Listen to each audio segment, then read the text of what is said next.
So we had lunch today with one of the innovation teams, and next to me is Morgane. Morgane is one of our new interns, and she asked me the following question. Why is it that you want innovation to be organized within the business and not as a separate unit somewhere? Because that would be much easier to manage, right? And I explained it to her with the following analogy. We were sitting in this restaurant and food was being served like very quickly, like 10 dishes a minute were leaving the kitchen. I can imagine that the cook must be working really, really hard. And I said to Morgane, so imagine, Morgane, that you are hired by this restaurant to do innovation. And that the restaurant says, well, I want to innovate my menu. So Morgane, please come up with a few new dishes. So you would go into the kitchen, you would look for the ingredients, and you would start to compose new dishes and play around a bit with your creativity. I think when you would do that, two things would happen.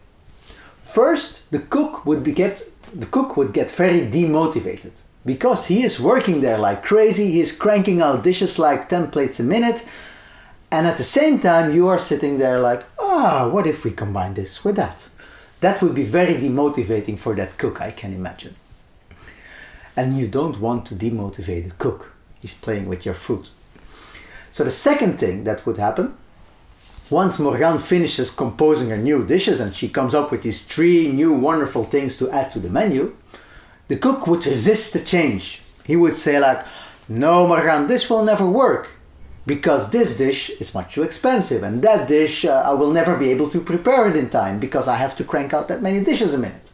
And maybe he will be right. But whatever he does, he will never accept what Morgane is proposing because he was not part of the process. So what I would propose is that Morgane would help the cook during his shift, and that by helping the cook she learns what is necessary to crank out dishes that fast, and she learns what customers send back to the kitchen and what they like, what they keep and what they eat.